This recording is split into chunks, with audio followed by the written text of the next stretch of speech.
Episode 191 public ridicule. Finally विधि को याद आया कि उसकी पिछली जिंदगी में पहले अनिरुद्ध ने उसके लिए बहुत बुरा कहा था। जब मीडिया रिप्रेजेंटेटिव्स ने उसका इंटरव्यू लिया और उसके बारे में मेंशन करते हुए पूछा कि वो फेमस सिंगर के बारे में क्या सोचते हैं, तो अनिरुद्ध ने कहा था कि उसने बिना दिमाग का इस्तेमाल किए सिंपली और क्रूडली गाया है। हालांकि वो लोगों के फेवर में भी थी और उसने रियलाइज भी नहीं किया था। वो कभी भी पूरी तरह से समझ नहीं पाया था कि वो इतने लंबे समय से फेमस क्यों थी। उस समय ये रिपोर्ट बहुत सेंसेशनल थी और इसने विधि को बहुत ज्यादा नाराज कर दिया था। उसका गुस्सा तब जाकर शांत हुआ जब उसने पूरे 6 महीने तक बिहाइंड द सीन्स मेहनत करके अपने नए गाने से उसके उस गाने को बुरी तरह से हरा दिया जो उसने किसी और सिंगर के लिए लिखा था। अगर उत्कर्ष ने आज इसका जिक्र नहीं किया होता तो विधि इसके बारे में करीब करीब भूल ही गई थी। उसने इस बारे में सोचा कि शो खत्म होने के बाद अनिरुद्ध उससे किस तरीके से बदला लेगा। खुद से बहस करने के बाद वो जान गई थी कि अनिरुद्ध सही है। जब उसने अपने अतीत में गाया था तब उसने वाकई में अपने दिमाग का इस्तेमाल नहीं किया था और सिर्फ अपनी नेचुरल एबिलिटी को इस्तेमाल करते हुए गाया था। हालांकि अनिरुद्ध अपनी क्रिटिसिज्म के लिए काफी हार्श हुआ करता था, लेकिन इतने सालों के बाद भी उसने एक बार भी कुछ नहीं किया था। जो चीज लोगों को सबसे ज्यादा नाराज करती थी वो थी उसकी क्रूड ऑनेस्टी, जो क्रिटिसिज्म के दौरान लोगों को पलटकर जवाब देने का मौका नहीं देती थी। इसके अलावा भले ही अब वो अपनी दूसरी जिंदगी जी रही थी, लेकिन फिर भी उसे उसकी डांट सहनी पड़ती थी। और वैसे भी अब जब भी वो रिकॉर्डिंग स्टूडियो में होता था तब वो किसी को भी पहले जितना क्रिटिसाइज नहीं करता था। वो उसे डांटने की हिम्मत कैसे कर सकती है? अतीत में जो छोटे मोटे मैटर्स हुए भी थे तब उसका क्रिटिसिज्म ऑनेस्टली बहुत लाइट था। ये सोचकर उसे बहुत बुरा लग रहा था। विधि ने उसका बदला लेने का विचार अपने दिमाग से बिल्कुल निकाल दिया। वो चुपचाप उसी जगह पर खड़ी रही और मन ही मन उत्कर्ष को चीयर करते हुए खुश हो गई। जल्दी उत्कर्ष, गलत करने वालों को हरा दो, बस आप ही मेरी उम्मीद हो। लेकिन सेकंड थॉट आने पर उसे लगा कि कुछ गलत था। अभी तो वो विवे डांस की एम्प्लॉय थी, लेकिन अगर वो उत्कर्ष की टीम में भी होती तब भी अपने कॉम्पिटिटर को कैसे सपोर्ट कर सकती थी? वो कश्मकश में थी और उसे बहुत तकलीफ हो रही थी। उत्कर्ष अनिरुद्ध को देखकर मुस्कुराता रहा। एक्चुअली मैं हमेशा बहुत क्यूरियस रहा हूँ, क्या आपकी नजर में विधि से बेहतर कोई सिंगर है? अनिरुद्ध कुछ नहीं बोल पाया। विधि उत्कर्ष के लिए चीयर करना चाहती थी। वो डेफिनेटली काफी एक्सपीरियंस था क्योंकि उसने सिर्फ 2 सिंपल सेंटेंसेस के साथ ही पासा पलट दिया था और अनिरुद्ध को एक कोने में खड़ा रहने के लिए मजबूर कर दिया था। अनिरुद्ध के पास न सिर्फ एक साफ सुथरा शरीर था बल्कि उसके पास एक साफ सुथरा दिमाग भी था।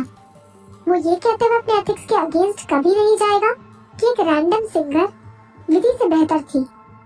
उसके जैसा एक पिकी इंसान भी उसकी पास्ट लाइफ में उसे एक्नॉलेज नहीं करता था, तो फिर वो किसी और को कैसे एक्नॉलेज कर सकता है? लेकिन होस्ट ने ऐसा नहीं सोचा था कि सिचुएशन इतनी ज्यादा गड़बड़ है और धीरे से मुस्कुराते जैसे कि उसने अपनी मुस्कुराहट में एक खंजर छिपा रखा है, बोली, तो अनिरुद्ध जी, क्या आपका मतलब है कि आपकी नजर में भी टाइम म्यूजिक की मिस विधि ही सबसे बेहतर सिंगर है? उसने 3 शब्दों पर जोर दिया, from time music. Live screen में अनिरुद्ध का चेहरा बड़ा कर दिखाया गया। उसके चेहरे का एक्सप्रेशन एकदम फ्रीज हो गया था। अब कोई नहीं है, लेकिन इसका मतलब ये नहीं है कि फ्यूचर में भी ऐसा कोई नहीं होगा। काफी लंबे समय बाद अनिरुद्ध ने अपने मुंह में आए शब्दों को उगल दिया। रियली? होस्ट की आंखें चमक उठी। मुझसे और पूछताछ करना चाहती थी।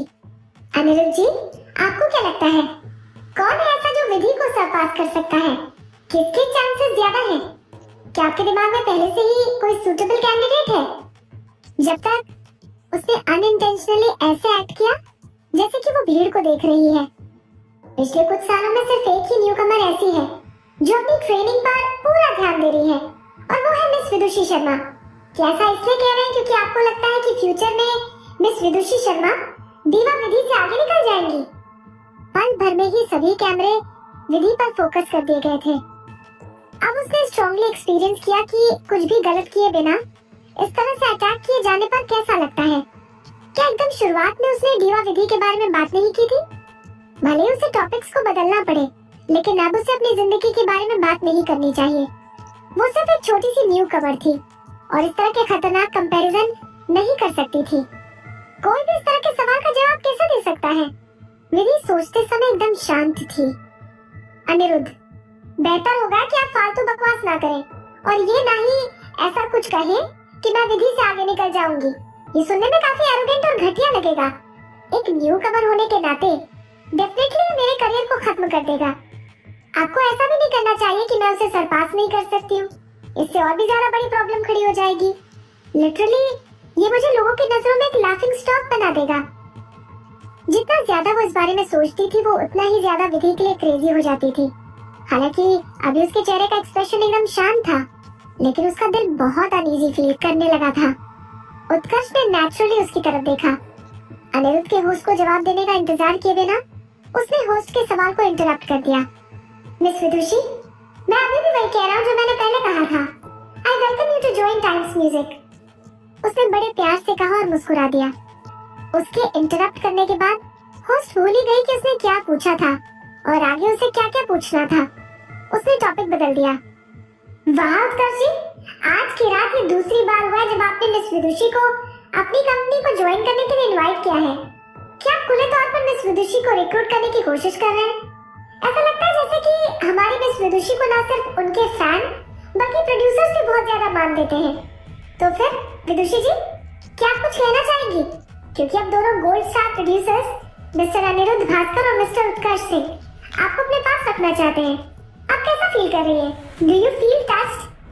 क्या आप टाइम्स म्यूजिक से जुड़ना चाहेंगी? होस्ट ने तोप के गोले की तरह उस पर सवाल दागने शुरू कर दिए। ऐसी डिफिकल्ट सिचुएशन से बाहर निकलने में मदद करने के लिए विधि ने सीक्रेटली उत्कर्ष का थैंक्स किया। फिर उसने अनिरुद्ध की तरफ देखने के लिए अपना सर घुमाना चाहा। फॉरगेट इट, वो उसे देखना भी नहीं चाहती थी, क्योंकि उसे देखकर उसे सिर्फ गुस्सा ही आएगा। उसने होस्ट से माइक्रोफोन लिया और अच्छी तरह से मुस्कुराई। थोड़ा खुश होते हुए उसने कहा, मुझे उम्मीद नहीं थी कि मिस्टर सिंह मेरे बारे में इतना सोचेंगे। आप एक प्रोड्यूसर हैं जिनकी मैं सचमुच में रिस्पेक्ट करती हूँ और मुझे आपके प्रोड्यूस किए हुए सी डेमन, द लास्ट डॉन और वीदर फ्लावर जैसे कई गाने सचमुच में बहुत पसंद हैं। एज सच मैं आपका इनविटेशन पाकर बहुत खुश हूँ। बात करते हुए उसने धीरे से अनिरुद्ध पर नजर डाली और रियलाइज किया कि वो पागल होने वाला था। इसलिए उसने जल्दी से अपनी स्पीच रोक दी और टॉपिक बदल दिया। लेकिन अनफॉर्चुनेटली मैं पहले से ही वेवे डांस का हिस्सा हूँ और यहाँ सभी मुझे बहुत अच्छी तरह से ट्रीट करते हैं। अनिरुद्ध जी एक बेहतरीन प्रोड्यूसर भी हैं और हम साथ में बहुत अच्छा काम कर रहे हैं। मुझे लगता है थोड़े समय में नहीं, लंबे समय तक मुझे नहीं लगता कि मैं किसी और कंपनी को ज्वाइन करूंगी। I really appreciate your kindness. Thank you. साफ तौर पर उत्कर्ष ने उसे यही जवाब एक्सपेक्ट किया था। वो सिर्फ उसे बचाना चाहता था और उसे अपनी कंपनी में फिर से वापस रिक्रूट करने का सचमुच में कोई इंटेंशन नहीं था। उसका जवाब सुनने के बाद उसने अपनी अंडरस्टैंडिंग जाहिर करने के लिए ग्रेसफुली सर हिलाया और मुस्कुराता रहा। That's really such a shame. लेकिन मिस विदुषी, उसने अनिरुद्ध की तरफ देखने के लिए अपना सर घुमाया। मेरा दरवाजा आपके लिए हमेशा खुला रहेगा। अनिरुद्ध अब इसे और ज्यादा बर्दाश्त नहीं कर सकता था। उत्कर्ष जी, विदुषी को आइडिया देना बंद कीजिए। मैंने ये भी कहा था कि आप भी टाइम्स म्यूजिक ज्वाइन कर सकते हैं। मैंने दूसरा इनविटेशन आपको भी दिया था। मैं बहुत सिंसियर हूँ। उत्कर्ष ने खास तौर पर बहुत जेंटल स्माइल देते हुए कहा। अनिरुद्ध एक बार फिर से चुप हो गया और भीड़ एक बार फिर से क्रेजी हो गई। विधि सिवाय अपने माथे को रगड़ने के कुछ भी नहीं कर पाई। अनिरुद्ध, उसने सोचा, फाइनली मैं समझ गई कि आप ऐसी एक्टिविटीज अटेंड करने के लिए क्यों तैयार नहीं होते हैं। जब आपको उत्कर्ष जैसे किसी इंसान के साथ बातचीत करनी पड़ती है तो हकीकत में आप पब्लिक के सामने परेशान हो जाते हैं। लंबे समय के बाद अनिरुद्ध ने मजबूर होकर जवाब दिया, जब तक आपके साथ मिस मुक्ति है मैं आपको ज्वाइन नहीं कर सकता। उसकी बात सुनकर ऑडियंस एकदम दंग रह गई। जिस तरह से अनिरुद्ध ने ये बात कही थी उससे साफ दिखाई दे रहा था कि वो किसी को नीचा दिखाने की कोशिश कर रहा है। क्या मुक्ति ने उसे प्रोवोक किया था? जिस इंसान को उसने प्रोवोक किया था वो उसकी कंपनी की लड़की विदुषी थी। क्या वाकई में छोटी शिकायत का बदला लेने के लिए भी उसे इस हद तक जाना चाहिए? मुक्ति का नाजुक सा चेहरा सफेद पड़ गया था। उसकी आंखों में आंसू भर गए थे। विधि उसे इस तरह से देखना बर्दाश्त नहीं कर सकी। क्या वो अभी भी एक्टिंग कर रही थी? उसने बड़ी बेसब्री से अपना माइक्रोफोन उठाया और कहा, बस बहुत हुआ मिस मुक्ति, अब आपको यहाँ से जाना चाहिए। मैंने आपको पहले ही सिखा दिया है कि गाना कैसे गाते हैं, तो फिर भी आप स्टेज पर क्यों खड़ी हैं? क्या आपको किसी बेनिफिट का इंतजार है?